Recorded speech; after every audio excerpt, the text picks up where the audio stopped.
So what if I told you that the only reason you're wearing clothes right now has absolutely nothing to do with the weather or modesty or, fashion? Right, which sounds It- totally crazy at I first. mean, it does, but what if it's actually just this mathematical hack designed by your ancestors to literally force you to reproduce? It definitely sounds like a punchline. But when you really break down the evolutionary mechanics of human behavior, you start to realize that almost everything we consider, you know, civilized culture, Yeah. it's basically just a biological workaround. We're constantly trying to trick our own internal equations. And that is exactly the destination for this deep dive today. We are unpacking a super dense, really highly technical transcript from Dr. Parag Jasani. Right, specifically looking at chapter 21 of the DOS model. Exactly. Because usually when society talks about the mind, like why we feel sad, why we fall in love, or why we just randomly lose our tempers, it's treated like this poetic, ethereal cloud floating around in our skulls. Yeah, totally. You feel a certain way and people just shrug and go, well, that's human nature. Like, it's totally unquantifiable, just completely mysterious. But the DOS model basically fundamentally rejects that mystery, right? It treats human consciousness like a causal mechanical system, an assembly line. What's fascinating here is that by looking at the exact flow chart of how raw data enters the brain and, gets processed, the model removes the magic, but it replaces it with something much more empowering. Which is what? A predictable, understandable machine. You can actually see the gears turning. And we are going to decode those hidden gears for you today. We're looking at how raw perceptions transform into feelings, how those feelings get pushed into thoughts, and how those thoughts trigger emotions. And of course, we'll eventually get to that mathematical formula for desire. Oh, absolutely. And that wildly provocative reason you put on a shirt this morning. So let's start right at the foundation. To understand a complex mood, we have to understand the intake valve, right? Like, how does data actually get into the system? All right, so it begins with perception, but we really have to make a crucial distinction here. There's sensory perception, and then there's mental perception. Okay, lay that out for us. So sensory perception is just straightforward biology.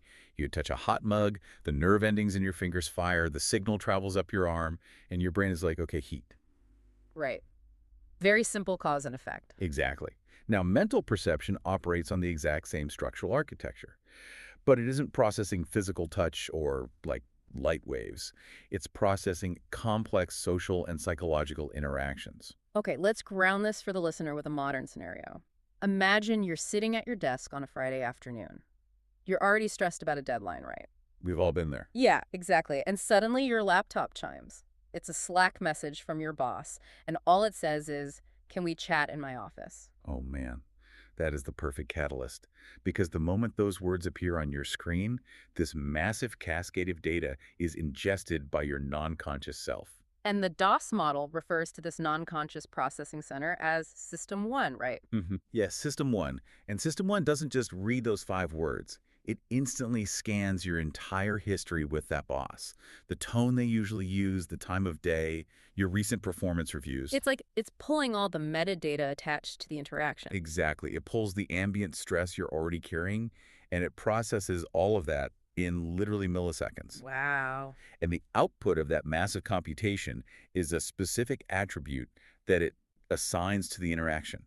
In this case, the attribute might be threat or impending criticism. Okay, so now System 1 has this conclusion. It needs to pass this up to your conscious self, which the model calls System 2. Right. And this is where the sheer speed of the system comes in. Yeah. System 1 is not going to send System 2 a written report analyzing, the statistical probability of you getting fired based on historical Slack messages. Right, it doesn't have the time for that. No, it communicates that mental perception as a feeling. You experience this sudden, visceral drop in your stomach, like a feeling of dread, before you've even formed the conscious thought, oh no, I might be in trouble. Okay, let's unpack this with an analogy, because I want people to really visualize this. Think of System 1 as this invisible, hyper-efficient data analyst, right? Working way down in the server room of a massive corporation. I like that. And this analyst is monitoring thousands of live feeds simultaneously. Now, System 2 is the CEO sitting way up in the corner office. The CEO has very limited bandwidth. They can only read one document at a time. Right, the CEO is a bottleneck. Exactly. So if the analyst down in the server room detects a critical market shift, like your boss's Slack message, they cannot afford the time it would take to, type up a 50-page sequential report and send it up the elevator. Because the CEO would still be reading the executive summary while the company went bankrupt. Yes, Yeah, exactly. So instead of a dense report, the analyst just hits a button that flashes a bright red light on the CEO's desk. The CEO sees the red light and instantly knows, danger, brace for impact. that's a great way to look at it. That red light is the feeling, the 50-page report. That would be a thought. Feelings are basically the non-conscious brain's way of bypassing the severe bottleneck of conscious language. I mean, I think we've all experienced that lag between feeling and thought, right? You walk into a crowded networking event, you scan the room, and before a single person even speaks, you just get a vibe. Yeah, your chest tightens, or conversely, maybe your shoulders relax. People call it intuition or like a sixth sense. But Dr. Jasani is essentially saying it's just system one having already run, facial recognition, posture analysis, and micro-expression comparisons against your entire database of past experiences. Exactly. The feeling is simply the final compressed ZIP file of a tremendously complex non-conscious calculation. A ZIP file. I love that. And this ongoing transfer of files, the analyst sending red lights or green lights up to the CEO, that's what the DOS model defines as intramural communication, is the internal data transfer within and between your conscious and non-conscious selves. Okay, but wait. How does System 2, the conscious CEO, who relies entirely on language to think, actually read a message that has no words? Right. That's the tricky part. Yeah, like if a feeling is just this raw sensation of dread or warmth, how is it categorized as usable data? What's fascinating here is the analogy the transcript uses regarding fundamental attributes. Imagine you're lying in bed in a pitch black room and your eyes are tightly closed. Okay, I'm with you. Suddenly, someone walks into the room and shines a heavy-duty flashlight directly at your face. Yeah. You do not need to open your eyes to know the light is on, do you? No, of course not. My eyelids would register the glow. I'd know the basic attribute of the light, like just its presence, without needing to see the details of the actual beam. Exactly. Your closed eyes can detect the fundamental attribute without having to process, the brand of the flashlight or the battery type or the exact color temperature of the bulb. Right. I just know it's bright. So in this framework, the flashlight is System 1 sending a feeling. Your closed eyes represent System 2 receiving it. System 2 can text the basic attribute of the feeling like, this is dangerous or this is pleasant, without needing to open its eyes and convert that feeling into a fully articulated lingual thought. Okay, I want to push back on this efficiency argument for a second, though. Go for it. If feelings are these incredibly fast, hyper-optimized summaries of our environment, why do we even have a system 2? Like, why do we possess the exhausting machinery of conscious thought at all? That's a very fair question. Right. If I can just navigate the world using red and green flashing lights from my server room, why not just live life entirely on autopilot? Skip the heavy lifting of thinking entirely. Well, because feelings are extremely blunt instruments. The DOS model classifies them as quick-fix guides. They are designed strictly for speed, not nuance. Okay, so they lack precision. Exactly. Think about walking down a crowded Manhattan sidewalk. You don't use language to navigate that space. You don't consciously think, I will now adjust my trajectory 3 degrees to the left to avoid the oncoming pedestrian. No, I'd run into a pole if I did that. Right. System 1 uses spatial awareness and these subtle feelings of proximity to steer you automatically. Like touching a hot stove. If you relied on language to pull away, if you had to think, my flesh appears to be combusting, I should retract my arm, you'd have third-degree burns by the time you finish the sentence. Exactly. Hesitation in time-critical situations is physically destructive. Feelings handle the massive volume of routine spatial negotiations and emergency reflexes, but they fail completely when a situation requires novel sequential logic. Okay, wait. Let's look at a scenario where this intramural communication, this file transfer of feelings, gets actively hacked. You're talking about the alcohol section. Yes. The transcript has this section on alcohol addiction that it completely rewired how I view substance abuse, because it strips away all the moralizing and just looks at the literal network latency of the brain. It really is a purely mechanical view of subjective suffering. So we know alcohol is a central nervous system depressant, right? It physically slows down the transmission of electrical signals across your synapses. It introduces a delay in sensory information reaching the brain. Exactly. That's a physical lag in the network. Now, consider what this means for System 1. The analyst in the server room. Right. Your non-conscious analyst has been receiving sensory data, visual, auditory, tactile, at a highly consistent, predictable speed since the day you were born. It Yeah. absolutely relies on that timing to construct reality. So when alcohol enters the bloodstream and introduces even a fractional delay in that sensory input, Mm. System 1 notices immediately. Oh, it notices. To the analyst down in the server room, the data feed isn't just like a little sluggish. It looks like a catastrophic hardware failure. Because in nature, if your sensory input suddenly lags, it means you have been poisoned or you're experiencing severe head trauma. It is an absolute evolutionary red alert. And System 1's primary directive is always survival. Yes. So when it detects this terrifying latency, it drops all non-essential tasks. It literally aborts all ongoing intramural communication with System 2, so it can dedicate 100% of its processing power to diagnosing why the sensory input is delayed. It stops sending the folders up the elevator. It stops sending the feelings. So let's say a person is drowning in grief or financial anxiety or severe trauma. Under normal conditions, System 1 is constantly bombarding System 2 with feelings of dread, despair, and panic. It's just flooding the CEO's desk with red folders all day long. Exactly. Then the person takes 3 shots of whiskey. The network lags. System 1 panics about the latency and says, halt all routine communications. We have a critical sensory delay. And the transmission of those mental feelings is abruptly suspended. Right. The person experiences a profound, sudden relief from their anxiety or grief. Not because their problems are actually solved, not because they have processed their trauma. The internal mail system has simply been shut down to deal with a simulated biological crisis. It is exploiting a system error for temporary peace. Right. I mean, that explains the gravitational pull of addiction so much better than just calling it, numbing. It really does. You are actively forcing your brain's operating system to run a diagnostic reboot, which just temporarily clears all the error messages from your screen. And this really highlights why simply telling someone struggling with addiction to just, change their mindset is often entirely ineffective. You're asking them to use conscious language to override foundational routing protocols in the nervous system. Right, the mechanics literally just don't support it. Exactly. Okay, so that distinction between non-conscious feelings and conscious language naturally brings us to the bridge between the two. Because we established that feelings are these quick-fix guides that can't handle complex logic. So what actually happens when the red and green lights aren't enough? Well, we must convert the feeling into a thought. When an interaction demands deep deliberation, feelings have to be translated into language. This is how System 2 operates. It requires words to build cause and effect chains. The text uses the example of choosing an outfit versus buying electronics, right? Right. Like if I open my closet and look at a gray hoodie and a blue sweater, I don't usually map out a pro and con list. System 1 just sends a slight feeling of preference toward the gray hoodie and I put it on. It's an action driven entirely by feeling. Very simple. But try using that same process to buy a car.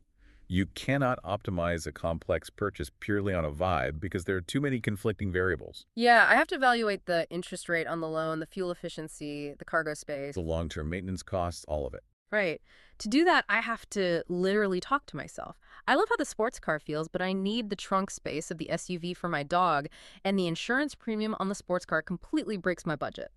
I'm taking abstract desires and tying them to lingual counterparts. You're turning feelings into words so you can stack them against each other and compare their weight. Language is the mechanism of deliberation. It's what allows you to hold multiple sequential thoughts in your working memory and project them into the future to predict outcomes. Here's where it gets really interesting, though. Because this realization completely shifts how we view the intelligence gap between humans and animals. Oh, absolutely. If we connect this to the bigger picture, it's profound. Right. If you look at a highly intelligent mammal, like a chimpanzee or an elephant, or even just, a golden retriever, they clearly possess a robust System 1. They experience intense sensory and mental feelings. They feel fear, affection, territorial aggression. They have all the color-coded folders. They absolutely do. What they lack is the highly evolved, complex language required to convert those feelings into deep, sequential thoughts. So an animal's intelligence hits a hard biological ceiling. They are basically trapped in the realm of feeling. Yes. Like my dog can feel a sudden spike in prey drive when he sees a squirrel, but he cannot sit by the window and deliberate, If I chase the squirrel into the street, I might get hit by a car, which would cause my owner emotional distress and result in costly veterinary bills. Right. He simply doesn't have the lingual software to run that simulation. Hmm. Language isn't just how we talk to each other. It is the biological software required for high-level logic. It's the fundamental operating system for advanced reasoning. That makes the internal life of an animal incredibly fascinating to think about. It is a world rich with vibrant, overwhelming emotion, but it's entirely silent. There's no narrator in their head arguing about the future. And even with our advanced narrator, our conscious system too is fundamentally limited by its own hardware architecture. And this is exactly where we have to separate thoughts from emotions. Because people use those terms interchangeably all the time, right? They say, I feel angry versus my emotion is anger. But the DOS model draws a really hard line between feelings, thoughts, and emotions. It does. And the distinction lies in processing types. System 2, your conscious, thinking self, is a serial processor. Oh. It can only process one cause and effect chain at a time. It works sequentially. Like reading a book. Exactly. Like Yeah. reading a sentence, you must read one word after another to derive meaning. You cannot read 2 different pages of a book simultaneously and understand both. Right. I mean, I can rapidly switch my attention back and forth between two tasks, but I'm still just pausing one to process the other. I'm not truly parallel processing. Precisely. System 1, however, is a true parallel processor. It is constantly, simultaneously monitoring an unfathomable number of variables. It tracks your digestion, your respiratory rate, the ambient temperature, the hum of the refrigerator, the peripheral movement in the room, and the tone of voice of the person next to you, all at the exact same time. Let's illustrate why this dual hardware setup is vital. Because the transcript uses this amazing scenario, the movie theater fire. Right. Imagine you're sitting in a cinema, completely absorbed in a complex thriller. Your System 2 serial processor is working at maximum capacity, following the plot, analyzing the dialogue, and predicting the twist ending. I am totally dialed in. Because your serial processor is fully occupied, your conscious mind is completely blind to the physical room around you. I am dead to the world. If you waved your hand next to my head, I probably wouldn't even register it. But your System 1 parallel processor never shuts off. So while you watch the movie, System 1 is still sniffing the air, monitoring the exits, checking the temperature, and suddenly, System 1 detects the faint smell of smoke. Uh-oh. It references past data and concludes that smoke in a dark, crowded room equals imminent danger. Death, potentially. System 1 needs to evacuate the building immediately. But the CEO System 2 is completely engrossed in reading a script and ignoring the phone ringing. How does System 1 break the CEO's concentration? It deploys an emotion. System 1 generates the emotion of fear, and it acts as a brute force override code. The fear hits me, and my sequential thought process is instantly shattered. I forget the plot of the movie, my head snaps away from the screen, and my attention is violently redirected to the smell of smoke. Yes.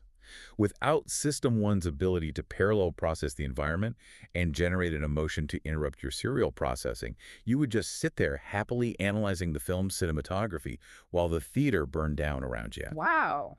Emotions are entirely distinct mechanisms designed by natural selection to hijack your conscious thoughts and force you to adapt to sudden changes in your environment.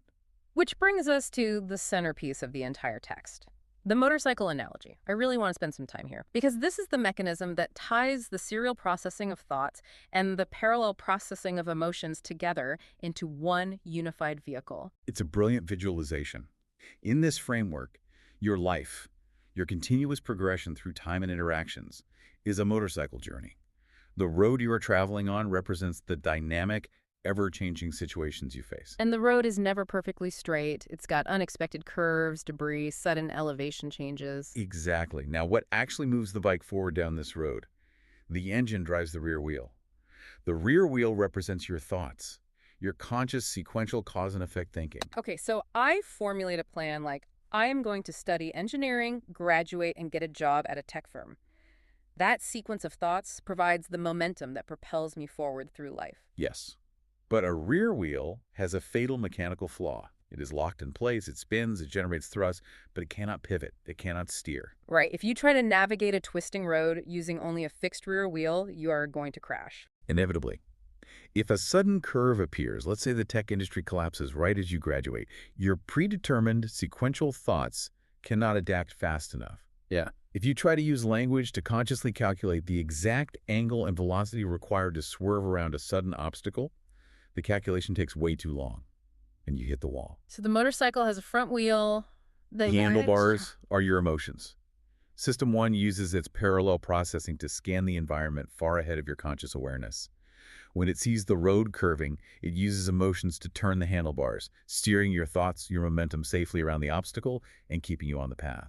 So thoughts provide the momentum, but emotions provide the direction. That's a beautiful, elegant system. But I have a serious bone to pick with how this applies to real life. Oh, Yeah, because society categorizes a huge chunk of these emotions as toxic. We are culturally conditioned to view fear as a weakness, sadness as a pathology, and anger as this destructive failure of self-control. So what does this all mean for things like anger? How is anger a useful steering mechanism? what's fascinating here is that the DOS model insists on absolute mechanical objectivity. A wrench is not evil because it's heavy. A hammer is not toxic because it hits hard. Okay. In this framework, there are no negative or positive emotions. None. There are only steering inputs. They are strictly tools engineered by natural selection to achieve specific outcomes. Okay, defend anger then. Give me a scenario where yanking the handlebars with rage is mathematically the correct move. All right. The transcript offers the scenario of a child who adamantly refuses to attend school. They are digging their heels in, refusing to get dressed, completely ignoring logic. Yeah, if I try to use my rear wheel there, if I sit down and try to use sequential logic and language to explain the long-term socioeconomic benefits of a high school diploma to a 7-year-old, my wheel is just spinning in the mud. I have absolutely no traction. Exactly. The situation demands a dynamic correction. System 1 evaluates the failure of logic and hands you the tool of anger. Anger provides you with a firm, uncompromising posture, an authoritative tone, and an aggressive energy that cuts right through the child's defiance. It's the necessary torque. Yes, it is the optimal, appropriate tool to forcefully turn the handlebars and steer the interaction back onto the required path. But wait, anger destroys relationships all the time. People ruin their lives in fits of rage. Yes, but that is a user error, not a flaw in the tool itself. If you use anger in the wrong context, say, you're screaming at a barista because they put regular milk in your coffee instead of oat milk, you have misapplied the tool. I used a sledgehammer to swat a fly. Exactly. You yank the handlebars violently to the right while doing 80 miles an hour on a straightaway, and you crash the bike. But you don't blame the handlebars for the crash. You blame the rider for lacking the spatial awareness to steer correctly. The text has a really great line about this. It says, reacting blindly to an emotion without understanding its purpose is as unintelligent as the horse who starts running on being kicked. That's a perfect quote. You aren't supposed to just let the emotion run wild. You are supposed to feel the anger flare up. Recognize it as an indicator light on your dashboard and ask, why is System 1 handing me this heavy tool right now? What curve in the road requires this much torque? It requires a profound level of self-awareness. You must observe the emotion without immediately identifying as the emotion.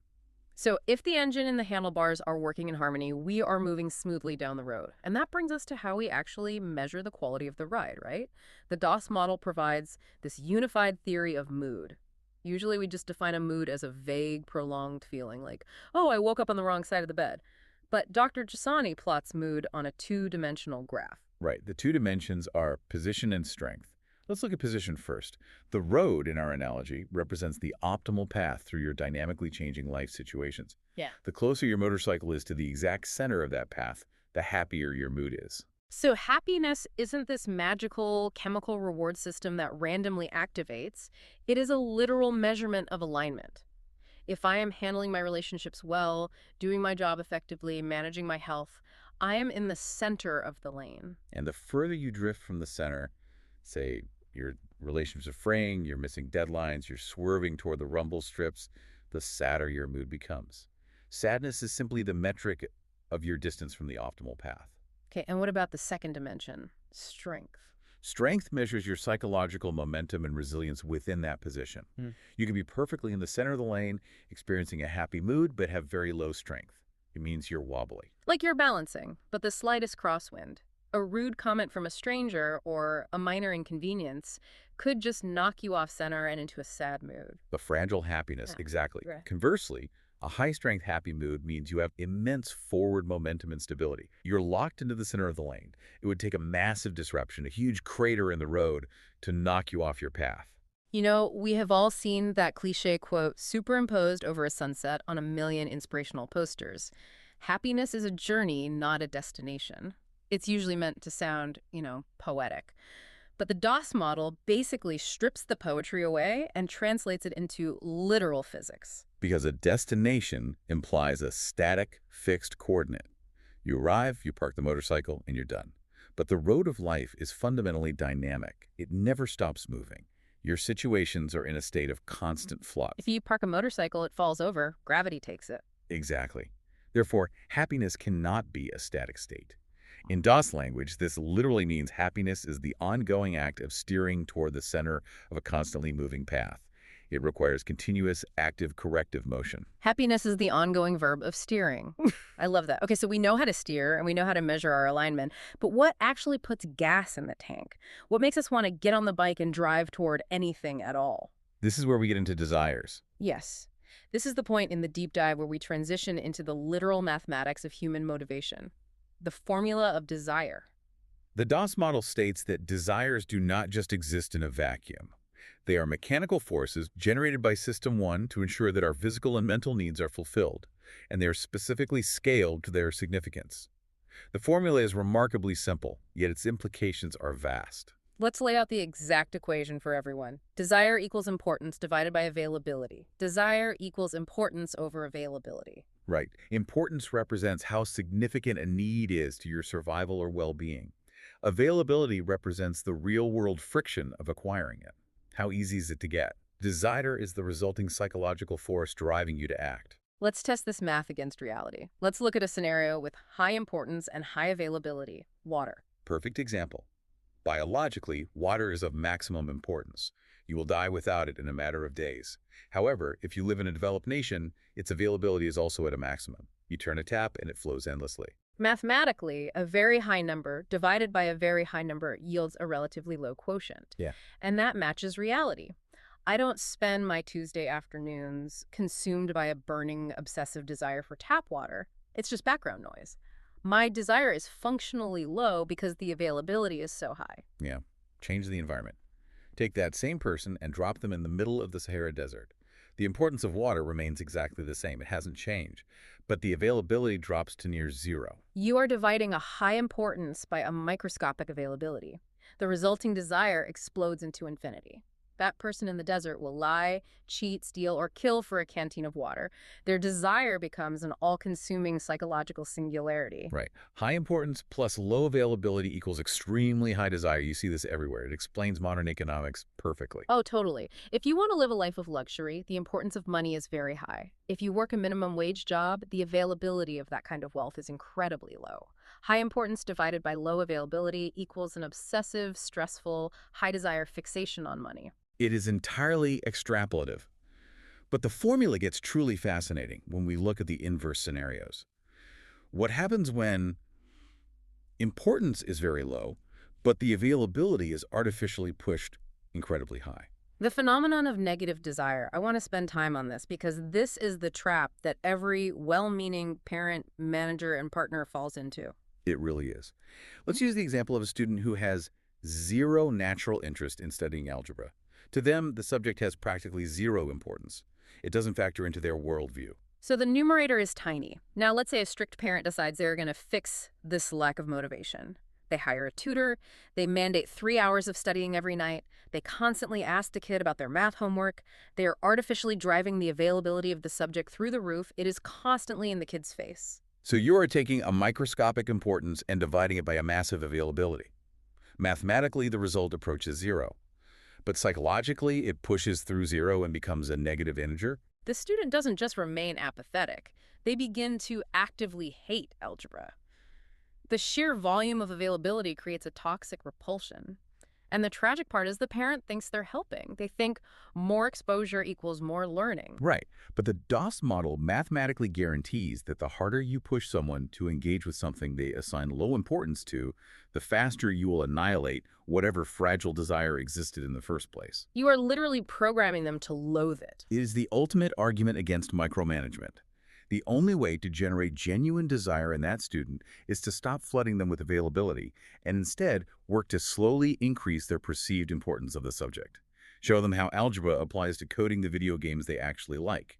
If you raise the importance, the desire will naturally follow. We can apply this to our own relationships too. Think about the modern dating landscape, specifically dating apps. Tinder, Bumble, these are algorithms designed to artificially maximize availability. When you open the app, the availability of potential mates appears infinite. You can swipe through thousands of faces in an hour. And what does the formula dictate?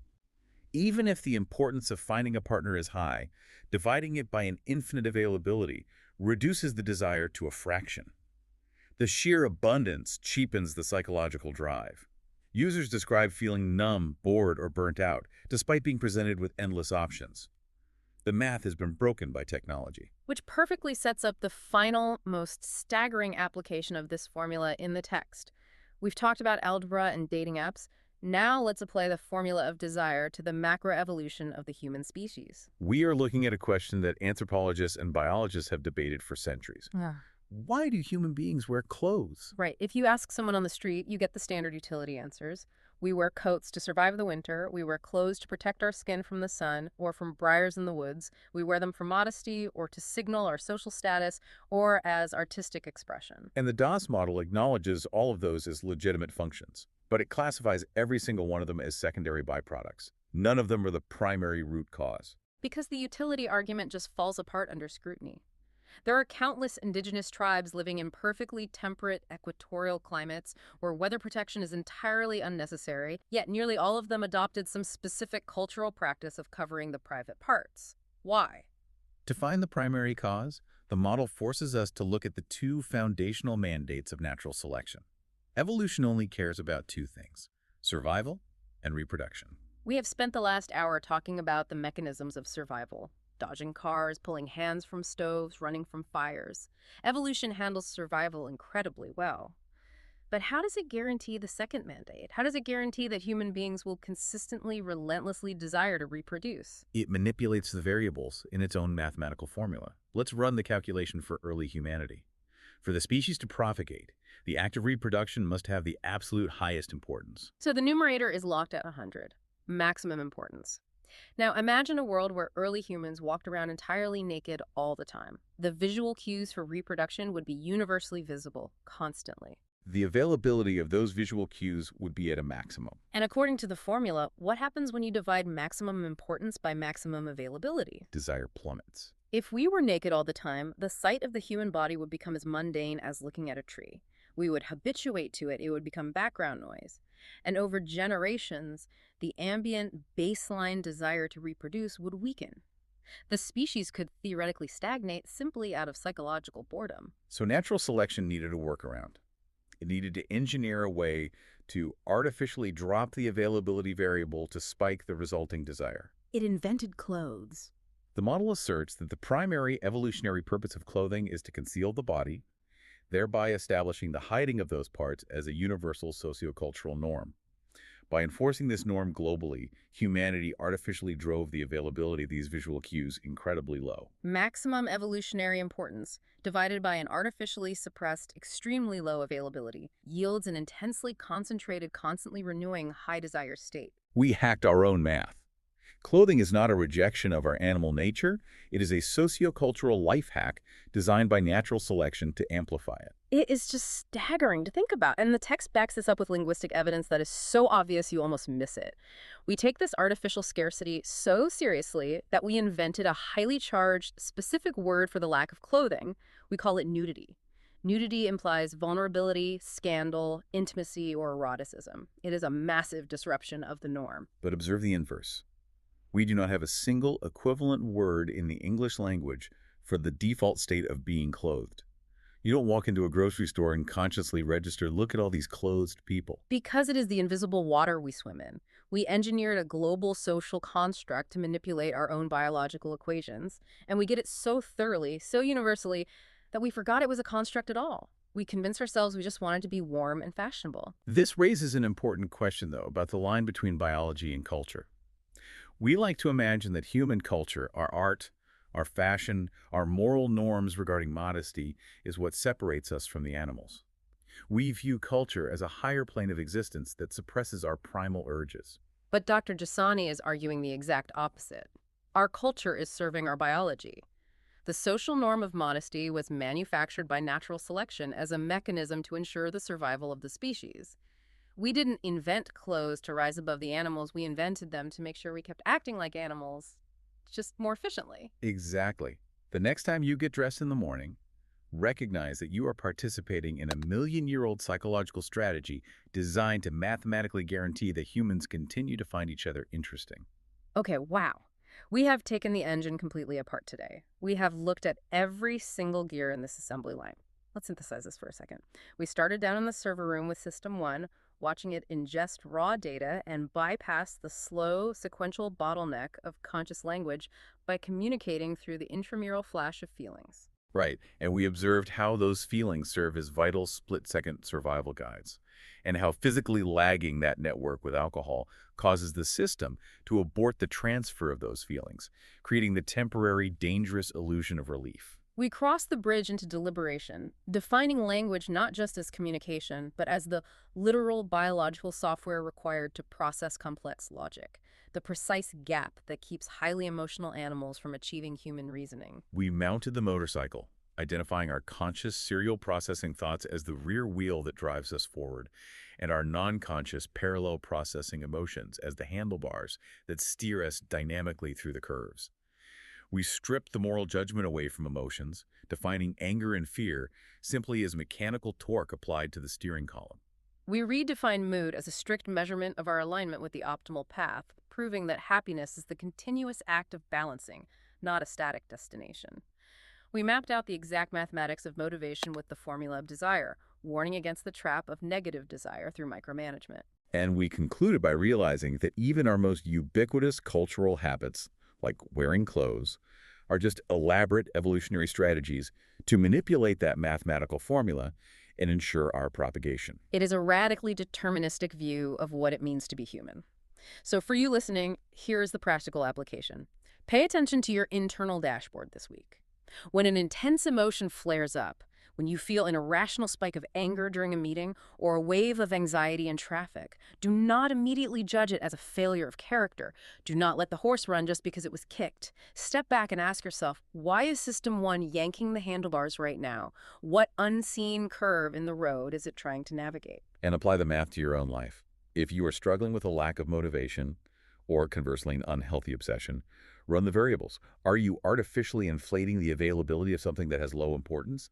Can you restrict availability to generate a healthier desire? You have the blueprint now. But we cannot wrap this up without addressing the cliffhanger Dr. Jasani leaves us with at the very end of the text. He states that as the DOS model expands, it will eventually provide mechanical, causal explanations for the underlying mechanisms of beauty, taste, humor, and music. Which is a brilliant thread to pull on. Think about the implications there. If clothing is not an aesthetic choice, but a sociocultural hack to manipulate the math of reproductive desire, Right. and if a sudden flash of anger is not a loss of control, but a highly calibrated application of steering torque, Then what in the world is a pop song? What evolutionary mathematical formula is a symphony exploiting? Why do certain arrangements of acoustic frequencies cause a physical, emotional reaction in our bodies? Are our favorite songs the ones that give us chills? Just another invisible equation our System 1 is running in the background to optimize our interactions? Are we just complex tuning forks vibrating at an evolutionary frequency? it's a question that completely recontextualizes art. It makes you wonder what your brain is actually calculating when you tap your foot to the rhythm. We will leave that equation for you to ponder the next time you turn on the radio. Thank you so much for joining us on this deep dive into the architecture of the mind. It has been a perspective-shattering conversation, and we really hope it helps you steer a little closer to the center of your path today. Take care, everyone.